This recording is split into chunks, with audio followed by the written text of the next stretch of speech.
জীবনটা নষ্ট করে দিছে, তারপরও কেন আমি চুপ? পিপিলিকার পাখা গজায় মরিবার তরে। তো যারা মনে করতেছে যে পাখা গজাইছে, যারা নিজেদেরকে অনেক শ্যান মনে করে, পিছনের কথা তো একটা আতঙ্ক ভাই, আতঙ্ক মনে করে লাভ নেই। সত্যের জয় একটু ধীরে সুস্থেই হয়। সত্য কথা ঢোল বাইরায় বাইরায় বলা লাগে না। সত্যিটা অবশ্যই মনে করেন যে যেকোনো ভাবে আপনাদের সামনে চলে আসবে। আল্লাহ ধৈর্য দিছে, এই ধৈর্যের কারণেই আমি চুপ। যে কর্মক্ষেত্রে যাচ্ছি না, আমি কিন্তু আমার কর্মক্ষেত্রে ঠিকই যাচ্ছি, আবার ঠিকই চলে আসতেছি। আমি আমার কর্মক্ষেত্রেই যাচ্ছি। সো আমি কর্মের বাইরে আমি ঢাকায় যাচ্ছি না। আগে যেমন ঢাকায় অলওয়েজ থাকা হইতো, এখন তো থাকা হয় না। এখন গ্রামের গ্রামের মানুষ গ্রামেই চলে আসছে। কারণ আমার আমার গ্রামের মাটিটাই আমার কাছে খুবই ভালো লাগে। গ্রামের মাটি এখন গ্রামে যে যেমন আবহাওয়া খালি পায়ে হাঁটতে এই যে দেখেন, আপনি যদি গ্রামে যান, আপনি গ্রামে কখনো উচ্ছৃঙ্খলভাবে চলতে পারবেন না। আপনি গ্রামে কখনো উচ্চ সুরে কথা বলতে পারবেন না। কাউকে গালিগালাজ দিয়ে কথা বলতে পারবেন না। গ্যাঞ্জাম, হানাহানি, মারামারি খুবই কম। আর কেউ কাউকে এসে থ্রেট দিয়েও চলে যেতে পারে না। সো এই জন্য আমার গ্রামে আমি থেকে খুবই শান্তি পাই আরকি। যে সবাইকে সম্মান করা যায়। আবার আমার জুনিয়র যারা তারাও আমাকে সম্মান করে অনেক। এই বিষয়গুলা খুবই ভাল লাগে। এই জিনিসটা তো আর ঢাকায় নাই। ঢাকায় তো বিভিন্ন ডিস্ট্রিক্টের বিভিন্ন মানুষ। সবাই হচ্ছে সবার থেকে বড়। সবাই। আসলে আপনি যদি বলতেন আমাদের আমি নাম প্রকাশ করবো না, নাম প্রকাশে অনেক কিছু লোক আছে আপনার পেছনে লেগে আছে ছায়া বা আঠা হোক। তারা বলছে আপনি ভয় পেয়ে ঢাকা ত্যাগ করেছেন। ধন্যবাদ ভাইয়া আপনার মূল্যবান প্রশ্নটি করার জন্য। বাট আমি এই প্রশ্নের উত্তর দিতে রাজি না। কেননা আমি আল্লাহকে ছাড়া আর কাউকেই ভয় পাই না। মা-বাবাকে সম্মান করি। যারা এই ধরনের কথা বলে তারা কেন বলছে? আপনার সাথে এখনো লেগে আছে। তাদের নিয়ে আমি কিছুই বলতে চাই না ভাইয়া। কারণ আমি বললে এতদিন ভিউ ব্যবসা করলে আমি বহুত ভিউ ব্যবসা করতে পারতাম। আমার এরকম ভিউ ব্যবসা করার ইচ্ছাও নাই। আমি একজন অভিনেতা, আমি একজন অ্যাক্টর।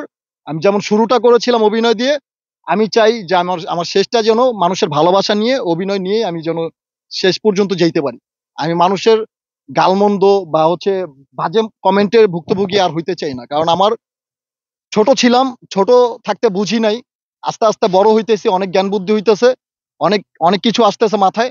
আমি আমি মনে করি যে পিছনে যেগুলো চলে গেছে আমি সেগুলো নিয়ে কোনো রকম কোনো পর্যায়ে আমি ভাবতে চাই না। কারণ আমি শুধু সামনে নিয়েই ভাবি। কারণ আমার সামনে অনেক কাজ আছে, অনেক কাজ পড়ে আছে। মানে কেন পিছনের কথা মনে করেন না?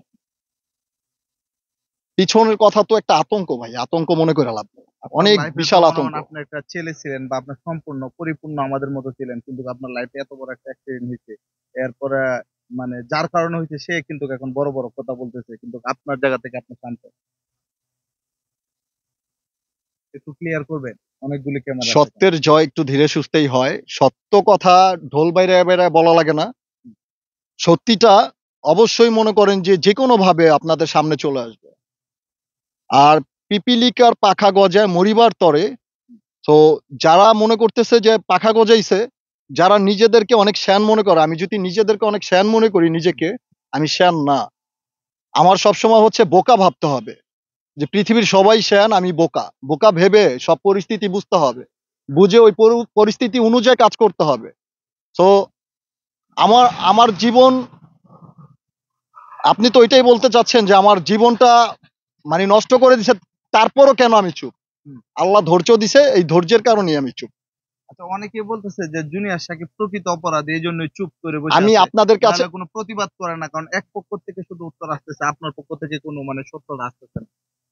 এখানে এখানে বলে কোনো লাভ আছে? জি ভাই। আপনারা কিছু করতে পারবেন গিয়া?